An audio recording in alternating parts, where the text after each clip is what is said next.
Bino na efika bofani mbongo ebimaka lokola mbula lokola matiti oyo tuku mokama na tuku motoba ça se soit. Moi on ne me donne pas de bonnes choses. Vous s'aimez. Pour moi on s'aime.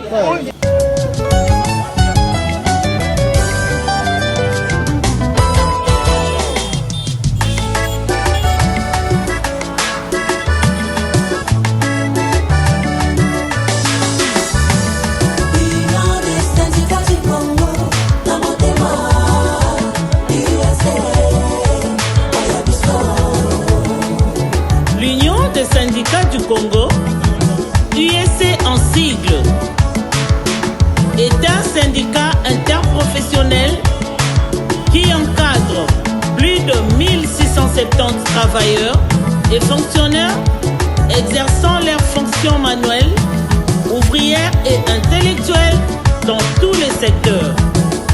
L'USC est un syndicat de lutte des classes qui organise ses activités selon les principes et les règles des syndicalismes de gauche, socialistes, traditionnels et révolutionnaires.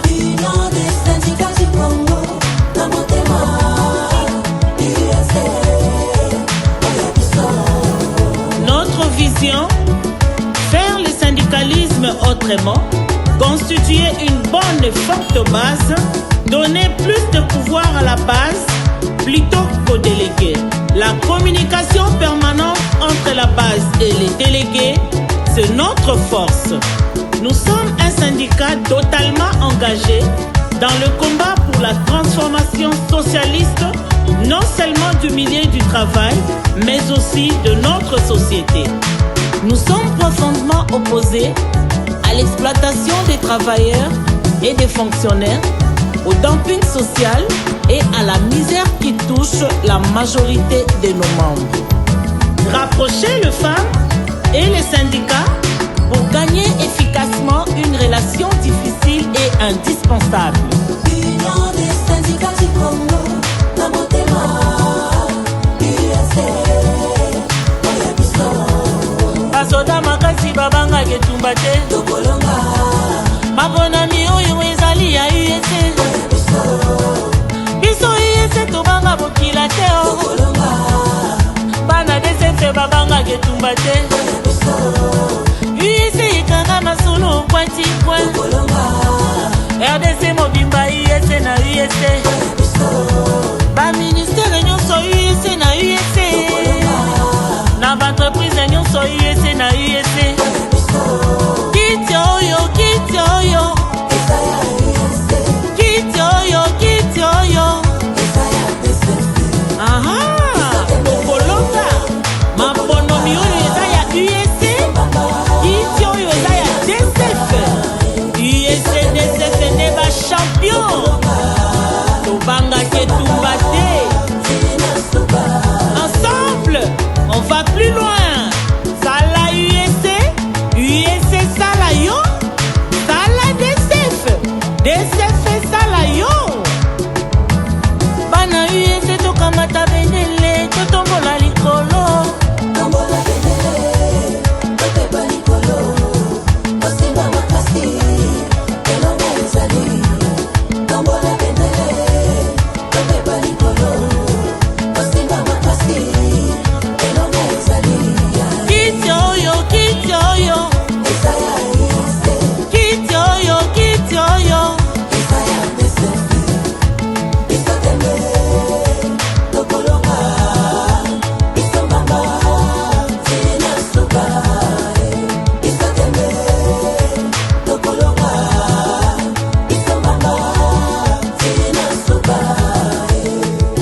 toujours na pointe. CG Hervé Batiba, CG Alain Matabisi, idéologie toujours pene pene ya autorité morale.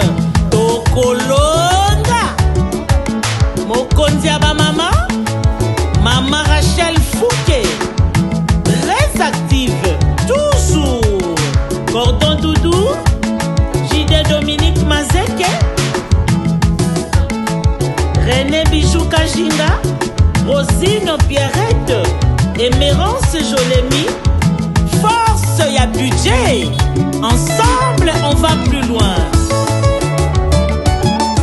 Cordon Denis Molobeli à développement rural. Mimi Nicole, Mami Lisa, Julie Sandra, modèle Yaminede, Karine Mami Jutsi, Maître Joël, Nicole Tamboué, Lisso ya transport, Giska Fatou, Mimi Linda, Mokonzi ya jeunesse, toujours pene pene. Défense et balalité, et bongo grand les boulots fonction publique. Remana Irène, Okanga Masolo, et Sud Makambo. Primature, et Longona USC, Nissina Alain, toujours. Naïdi Masolo et Zabien, affaires étrangères, passeport de service. Joseph et Angélique, Bobo Ngissa Masolo, intérieur, on est ensemble. Fanny, président Kemachi, ensemble on va plus loin. Minene Masolo, BBC Niklette, Nana, ensemble on va plus loin. Jopo na maboko ya camarade Valentin. ISP Gombe, Tampioukou Sabiel Christian, Kanga Masolo, Maman Judith, Assemblée nationale, Naye Moko Betty Poto, Chico Mafi, Côté Ochichi, Na Gisèle, Na équipe Naye Mobimba, Nawesh Lisa, Ifiki, Tobosani Binote, toujours pene pene à USC, Jano Ramazani, Kanga secrétariat na Bastak, messieurs les rapporteurs, Ignace Tambosioma, Serfo Moteur, Totombola Mendele Topepa Makasi, Tokolonga Maponomi Oyo, Timote Mouya Yakadebwe, Tombola Mendele ya DCF, Pepa Pepa Pepa Pepa Pepa Pepa. A province nyonso ya RDC, USC na USC, on est ensemble. Kitoyo, Kitoyo, Kitoyo, Kitoyo.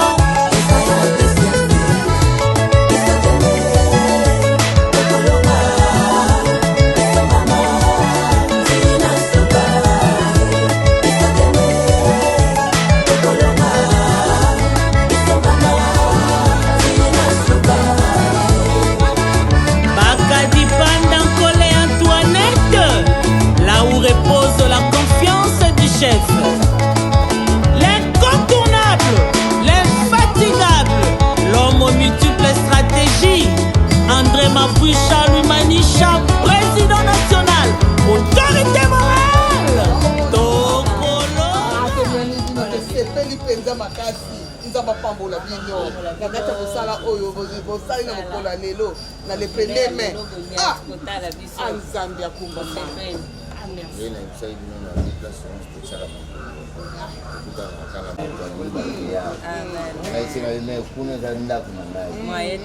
chefuteni hiyo yaza misiki me okola pe 40 mama na journée me bango ba charge na bango tuna ba bana mambo yini na yebi donc ba biso ba koya na me do bango ba yamba ba misana na badara biso ba tedi wenze ba pondu bani yango lamba ba ye akoti azolamba ngana zokota na basale cuisinière ayete na lamba ye na basale tout terrain toza na biso tout terrain biso totalaka te kote oyo obongisa bango male toza nango te obongisa bango apo todemare tozosilisa biso bakala mingi tosepeli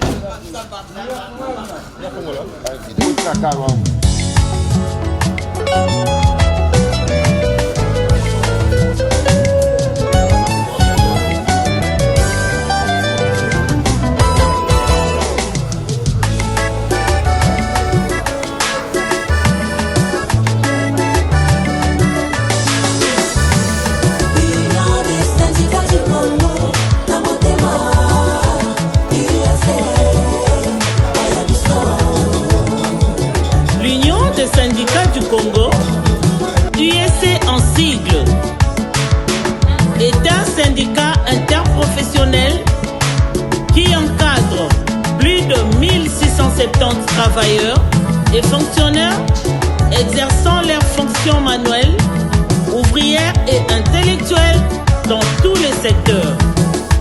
L'USC est un syndicat de lutte des classes qui organise ses activités selon les principes et les règles des syndicalismes de gauche, socialiste, traditionnel et révolutionnaire. Union des syndicats du Congo, na motema,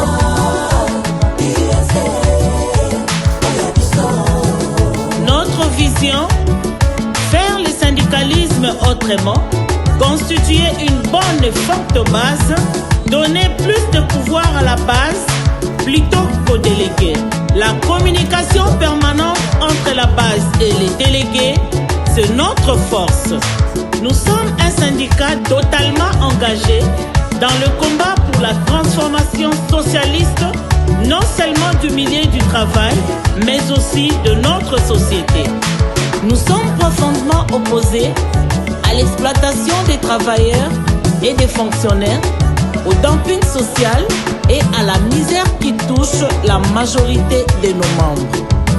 Rapprocher les femmes et les syndicats pour gagner efficacement une relation difficile et indispensable. Union des syndicats du Congo, na motema,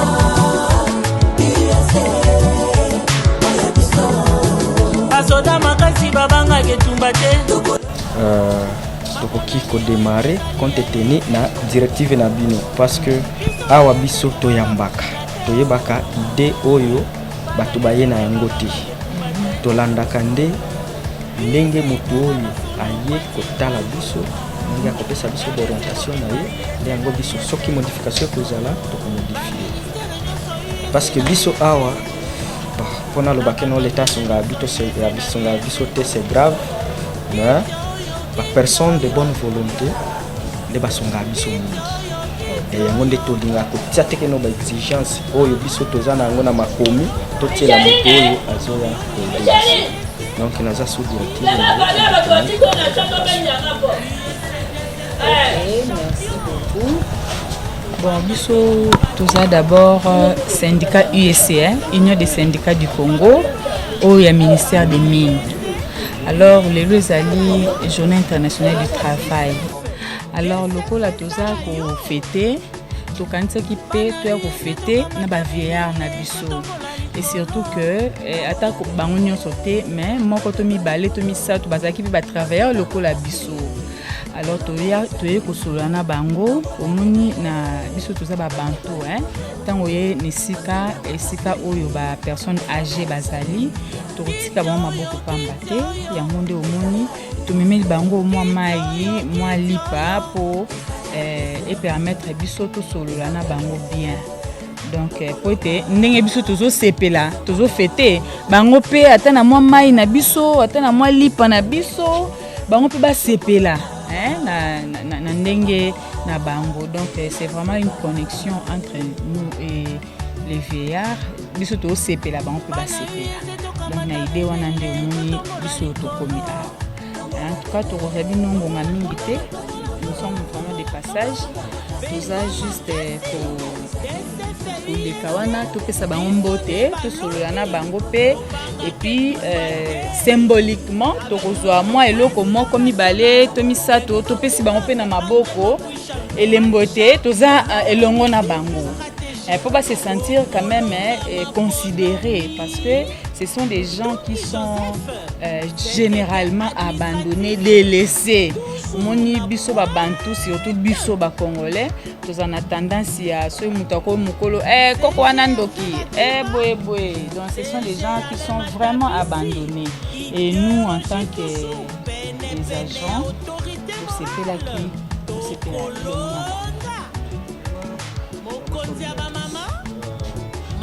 de ma part na kombo administration na biso vraiment na sepeli mingi ISC Union des syndicats du Congo ya mine vraiment epa na ngai ntango naza na ndako avant na bino nazali na programme déjà na bino natali na bino basyndicaliste bana bazala bato matatu ifo na koma avant na koma awa 7h30 nazoleka vraiment na kombo administration na biso na baveillard en particulier vraiment merci mingi peut-être que ezala ya liboso mais ezala ya suka vraiment nzambe moko nde ayeba kopense na mutu oyo atiaki mwa moke na yo wana biso tokoki oloba mais nsima na maloba na biso nzambe moko nde ayebi koreagir.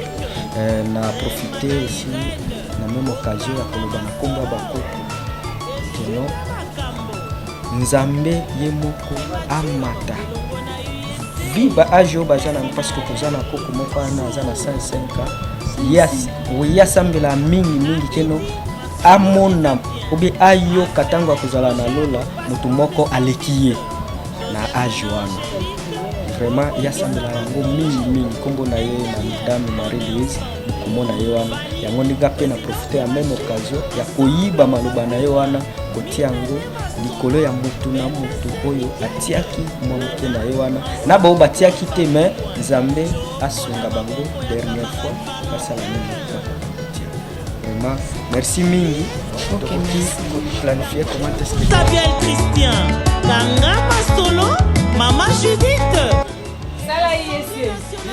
Salayo. Nous allons visiter les vieillards. Ils sont déjà prêts. Nous sommes à Lindi, à Soulouana, Bakia.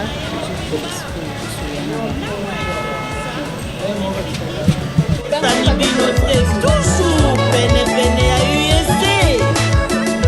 Jano Amazani. Kanga secrétariat na Bastak. Oui. Même moi aussi, quand j'étais à la télé, j'ai fait tout ça. J'étais à la télé. À côté, là où on boulevard, j'ai fait l'AVC. Il y a des sénateurs là.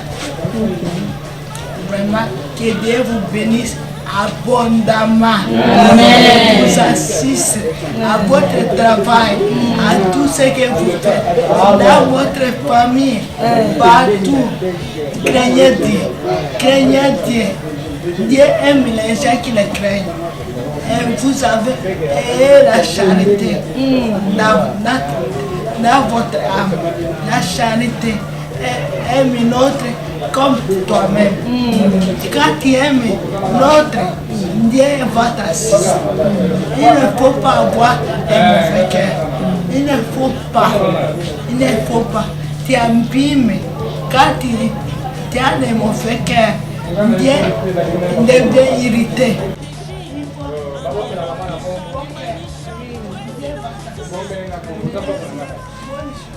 Merci.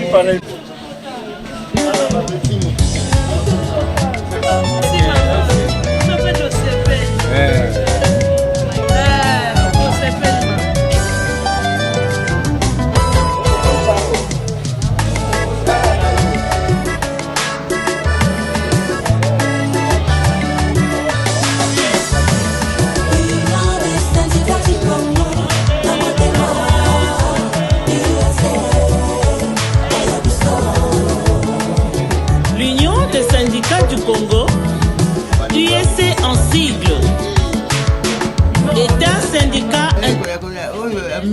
loba.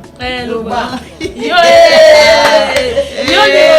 na motema, yo loba di na motema. Bon, en tout cas, na bibi no merci mais na do bela esitoma. Esitoma de juru eloko ya Korea teme. Biloko yango ya Korea ezalaka bongo na bongo.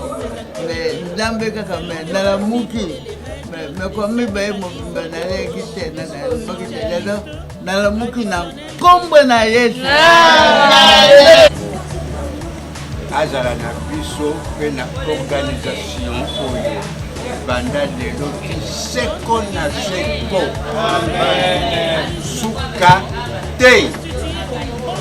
Je vous remercie.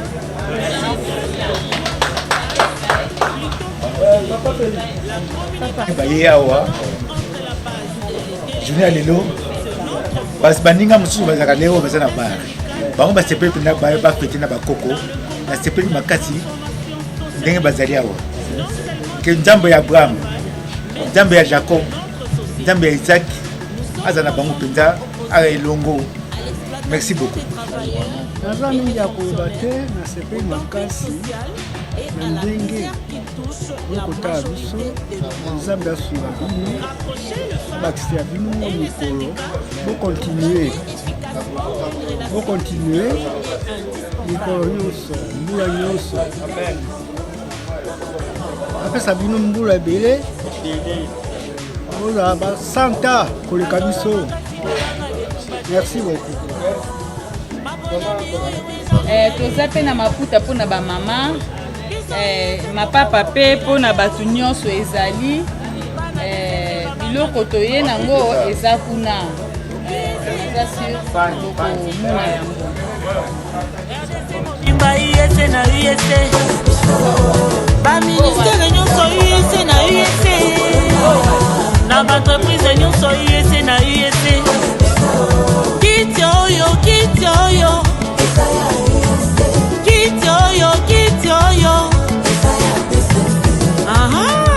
mokolonga maponomi oyo eza ya UEC kiti oyo eza ya DCF UEC DCF nde bachampion tobangaki etumba te ensemble on va plus loin sala UEC sala yo oyoki bapamboli te oyoki ndenge nazopambola bino te liputa oyo boyibi te bosominamanga te na mbongo me mbongo oyo bosombeki mputa angola mpe kozonga mpo bozonga kolatisa tolotaka na bino toliaka na bino tomonaka na bino bino na esika kokwani mbongo ebimaka lokola mbula lokola matiti mbongo soko oloki te ekozwa te me oyiba te ozwa nkisi te obosenga nzambe na ntongo na nzambe merci mokonzi moto mosusu azali te abeleyo na bimi oyo nyonso toyokosalela ngai obele na maboko nao na nkumu na yesu yoki bokoma lokola nkoko bar nayi nkoko te nkoko bar komi na mbula boni mbula ntuku mokama na ntuku motoba ça ce soir. En tout cas, Zamba Ligola Zambo Papa, kubota manangai, toliaki mungwa te. Kubota manangai, tosukwaki bilamba na chapeau te. Kubota manangai, tosimbaki babilamba oyo te. Bilamba ya lusi ngola, kuputa yango esuki awa. Mama Lipapa. oyoki ndenge na kombula oyo po bato balobaka yebi mbula ya botami te alobaka mpenza lobi po biso toyaki toketaka na zamba soko mondele mboka liwa mondele mpako tokoti na zamba motakala lalikukuta J'ai toujours pene ya autorité morale tokolonga mokonzi ya bamama Mama Rachel Fouquet très active toujours Cordon Doudou JD Dominique Mazeke René Bijou Kajina Rosine Pierrette Émérance Jolemi Force ya budget ensemble on va plus loin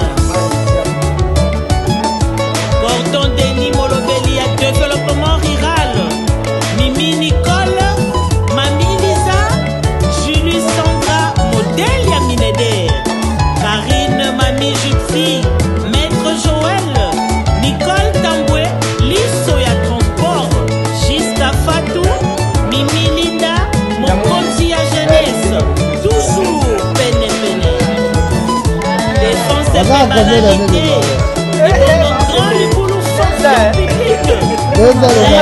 Irène, Okanga Masolo, Essupe Makambo.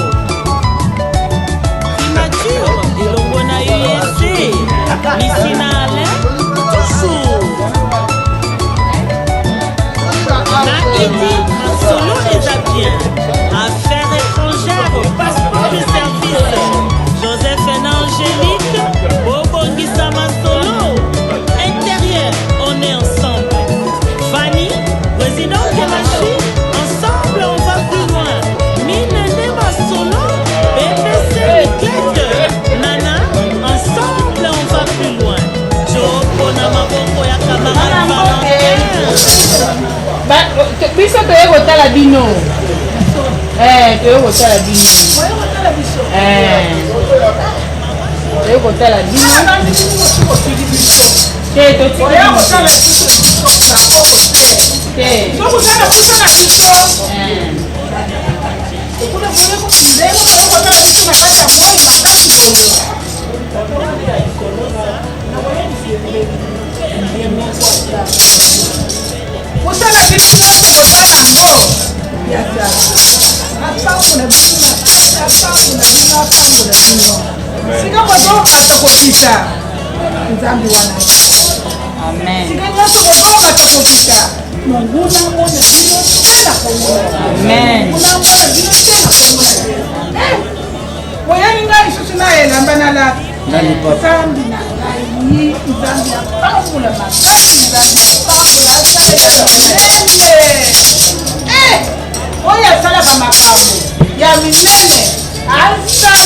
Amen.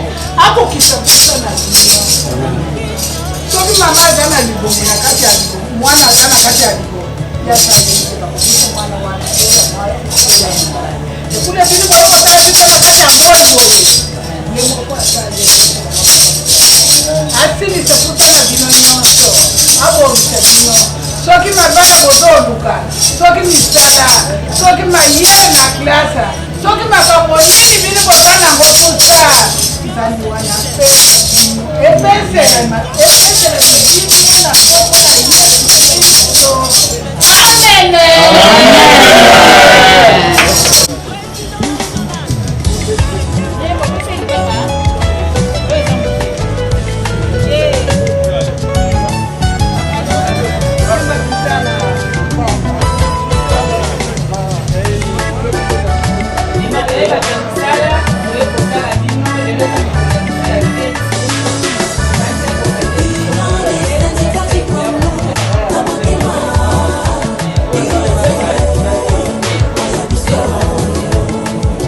L'Union des syndicats du Congo, USC en sigle, est un syndicat interprofessionnel qui encadre plus de 1670 travailleurs et fonctionnaires exerçant leurs fonctions manuelles, ouvrières et intellectuelles dans tous les secteurs. L'USC est un syndicat de lutte des classes qui organise ses activités selon les principes et les règles de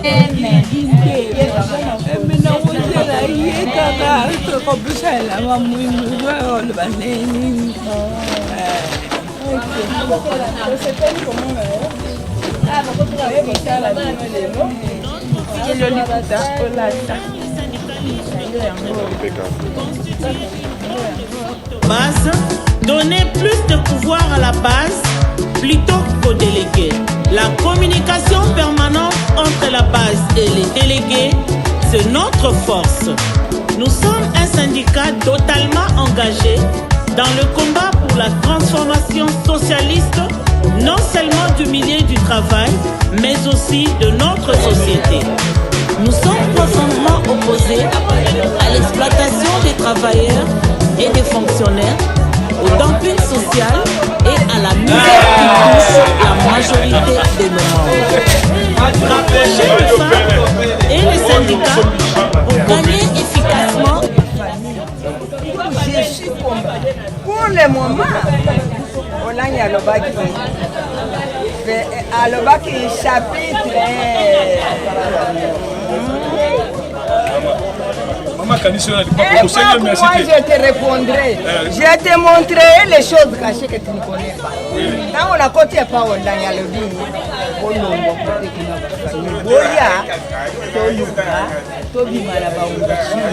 Donc l'origine n'a rien de très mauvais. Donc je suis combattu. Mais comme Dieu est bon, nala nataka résister. Je suis yo péché loko na wana malamu. Oyebi makambo semaine akati. Il y a des non. Moi, on ne me donne pas de bonnes choses. Vous s'aimez. Pour moi, on s'aime. On vient, on s'aime. J'ai commencé même avec. Si tu me donnes l'argent, je contrôle. Donc, ce qu'on a, en tout cas, c'est terrible. Merci. On va plus loin. Sala USC Sala yo. Sala DCF Sala yo. Bana USC tokamata benele, totombola likolo.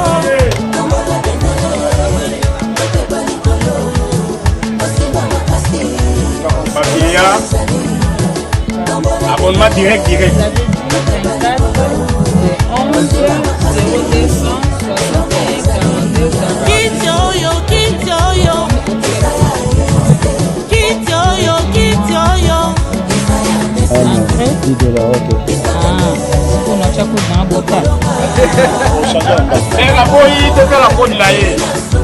Déjà assez abonnement.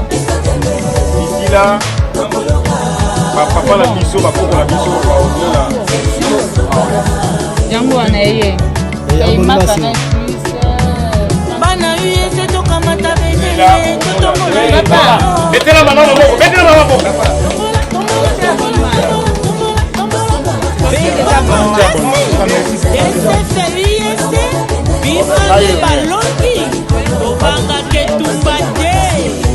Avec notre président national, l'incontournable André Mabouicha Manisha, l'homme aux multiples stratégies. Longolonga Maponomi, Mutungi Joseph, secrétaire administratif, toujours na pointe.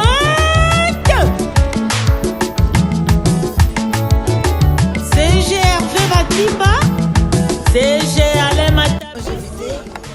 Tel que vous avez vu, maman Marie-Louise, elle vient de totaliser 105 ans, bientôt elle aura 106 ans. Que le Seigneur vous accorde aussi ces 106 ans, 110 ans. Amen. Oui, parce que ce que vous venez de faire, cela n'est pas donné à n'importe qui. Et surtout, vous êtes les fonctionnaires, mais vous êtes poumonés pour venir nous accorder un peu du sourire à l'occasion de la cérémonie du premier mai fait du travail. Vous avez préféré fêter ensemble avec les vieillards qui sont nos aînés parce que c'est notre route à nous tous. Je vous dis que vous n'avez rien perdu, sauf que vous êtes totalement bénis. Et je demande à notre Dieu de vous bénir encore au centuple et de faire couler aussi la pluie de la bénédiction pour qu'un jour, parmi vous, qui êtes de haute personnalité dans notre ministère, et pourquoi pas des ministres, pourquoi pas des députés parmi vous, que le Seigneur vous accorde les rangs de décision, afin que notre homme ici puisse bien marcher. Parce que l'homme a besoin du soutien. Ce soutien-là ne viendra que chez vous. Avec votre concours, nous allons toujours aller de l'avant. Nous bénissons vraiment votre initiative et nous vous demandons de continuer toujours avec cette bonne initiative. Et je sais que le Seigneur qui est notre Dieu, souvent nous appelons le Dieu de Bakoko, le Dieu de cette terre, fera encore de grandes choses pour vous.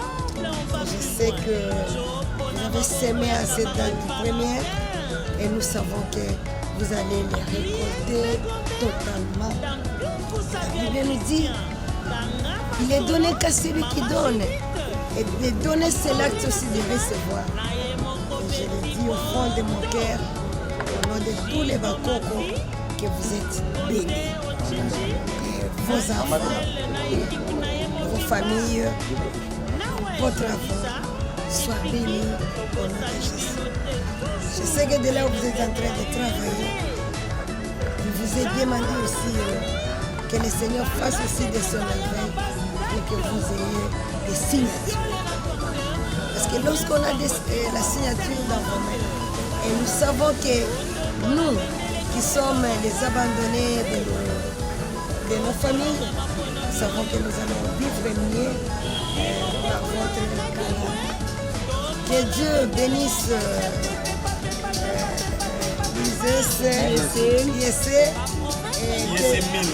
l'ISC Mine, que Dieu bénisse les autorités des mines, parce qu'ils ont accepté aussi à ce que vous puissiez sortir aujourd'hui pour venir célébrer cette fête ensemble avec nous. En tout cas, que le Tout-Puissant les bénisse aussi abondamment. Et que le Seigneur bénisse aussi vos enfants, que vous ayez jusqu'à la 4e génération à voir aussi la généalogie qui sera Bakoko et Bakoko Lolo, pour qu'un jour votre vieillesse aussi soit une vieillesse dans la dignité. Et j'ai toujours dit, avant la vieillesse dans la dignité, cela veut dire que vous l'avez préparé de la jeunesse. Ce que nous allons s'aimer lorsqu'on est jeune, c'est ce que nous allons récolter lorsque nous serons vieux. C'est que cette jeunesse ne nous trouble pas, que cette jeunesse nous aide à bien marcher, à bien concevoir notre vie. Que la paix de Dieu vous soit donnée en Christ. Merci. Je suis Madame Ishpam Mbouloua. Je suis avant tout agent à la direction des carrières du ministère des Mines et ensuite je suis coordonnatrice de l'ISC section Mines. Aujourd'hui c'est la journée internationale du travail. En tant que telle, nous avons pensé fêter aussi avec les vieillards. Raison pour laquelle vous allez nous voir ici au Home des Vieillards pour remettre quelques biens aux vieillards pour fêter ensemble avec eux. Personnellement, je suis très émue de voir les vieillards. Ils nous ont bénis et ils étaient très contents. Apparemment, ce sont des gens qui sont abandonnés de tous. Nous avons tendance à privilégier les orphelins et à négliger les vieillards.